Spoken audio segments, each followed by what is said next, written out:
Hello and welcome to Aperturia FX Standard Tier Introduction. What we are looking at right now is an artwork made by Christoph, which can also be found in the Blender demo files section, link in description. Now he tried to go for a photorealistic approach, and it does look incredible, but he went along the same route a lot of other artists go, which is too much film grain and too much lens distortion effects.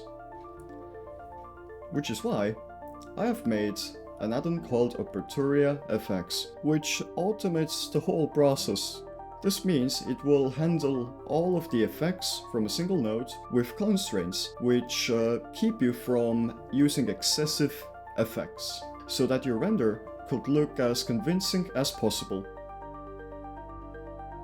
Lite allows you to gain a photoreal effect fast. However, it only locks you to a specific configuration, which you cannot alter. So if you use Lite, it is recommended to use any kinds of color grading nodes after it. And also, before I start introducing all the features of Aperturia FX Standard, I'd like to talk about the end panel. All Aperturia tools come with configuration options in the end panel. These allow you to control your node. Let's focus on standard. All of the nodes come with the restore button and optimize button. Restore button allows you to restore the entire node group in case the node does not get built upon your file startup, or if something inside of the node gets damaged. Right here we have a fully functional node, but let's say a huge chunk of this node suddenly gets deleted and it no longer works. So by pressing restore, it rebuilds the entire node group like nothing ever happened. And notice, all the configurations remain. Well, to be fair, I was using the basic configuration, so let me do a quick little alteration. Hold on, not this much blurring. So we have all these configurations, so now we hit restore, and all the configurations remain. Let's use the clean version for now. The optimize button allows you to speed up your whole composer workflow by changing your compositing device from CPU to GPU. If you still prefer to use CPU after using the optimize button, you can just go to the options tab and enable CPU. I will be using GPU for now. Let's start with the first slider, the camera era. What camera era does is it allows you to choose between 3 presets and slide between their blends.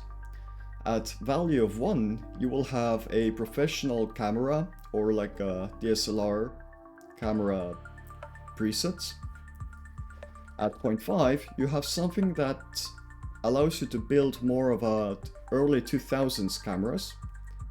It didn't just darken the image, but it also changed the way lights and shadows are handled, plus how the grain is applied. If we go down to 0, we will have much more of a vintage approach, where the whole render starts to look more sepia. And we can just blend between them to get the more preferable effects. Now, general noise is sort of self-explanatory. This allows us to choose how much do we want to apply a general film grain that covers the entire render. It will change the overall color tint of your render, so just like with Lite, it is recommended to use a color altering node after it, like color correction. Bringing this down cleans the whole image. Shadow contrast allows you to choose how intense you want your lights and shadows to appear. Next we have shadow noise intensity, which allows you to control how much noise do you want to apply into your shaded areas. It's a little hard to see it. I cannot move. Oh, there we go. It does it in a very slight amount, so you might not even notice it, but no, there you go. Yes, you may have noticed it also changed the way the color noise changed its overall visibility. These are both linked. Now let's get back to the proper zoom. And let's move on to color noise intensity. This affects the overall color noise intensity. Just don't use too high values in daylight scenarios. You can try to use higher values at much darker areas, preferably scenes that are almost completely dark. So it's best to keep this low in lit scenes like this. Color noise scale changes how large these speckles appear. It's good for trying to get the perfect effect for your specific render. Compression noise intensity changes how well we can see pixelation in the darkest areas. So if we focus on the radiator or the shadow behind it, you will notice pixelation. And this is exactly what compression noise intensity does. As you can see, it's much cleaner and we have the other noises and grains instead. Back to the full view. Lens distortion changes the intensity of a fisheye lens effect. So you can go for much more of a body cam view or really flat. Lens dispersion affects the intensity of chromatic aberration. And as you may have noticed, the values are pretty small. Using too high and intense values is likely going to ruin your attempt at creating a photoreal scene. Vignette amount applies vignette effects or edge corner darkening to your scene so that you can give it more of a lens-like effect. Again, value of 1 is not recommended. It is best to keep it at lower values. Fingerprint level will start to blend in between two different fingerprint textures. If you choose a lower value, you will see less fingerprints. If you choose a higher value, you will see more fingerprints. Now, where are the fingerprints? They are under the intensity slider. By increasing the intensity slider, you can choose how visible the fingerprints will actually become. And even here, the values are very low, very minimal, so you might not even notice the fingerprints anywhere on the render. But I can assure you, they are there, and if a keen eye can notice it, then that just adds to the imperfections, which adds to the photoreal look of the render. Same thing goes with smudges.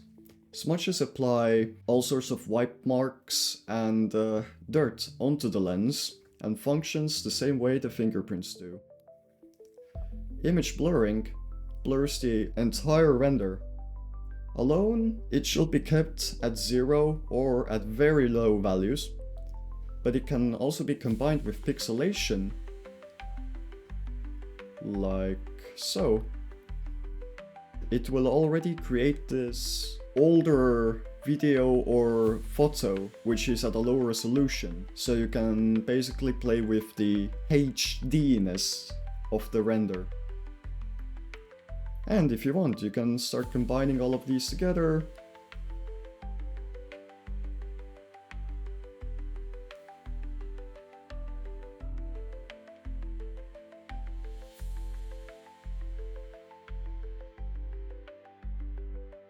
And now, It feels like it's from some really low-end body cam. Or let's go with some more vintage look.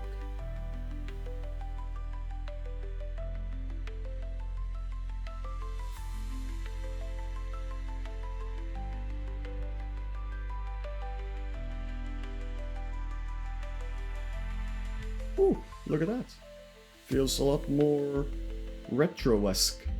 Aperturia can replace all of this. Again, good job, Christoph.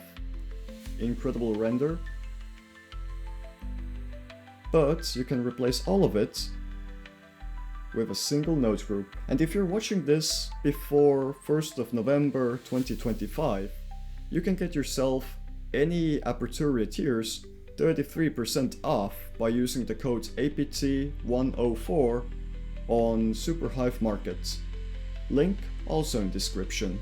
I hope you enjoyed this presentation, and I hope to see you use this wonderful tool. Thank you for watching.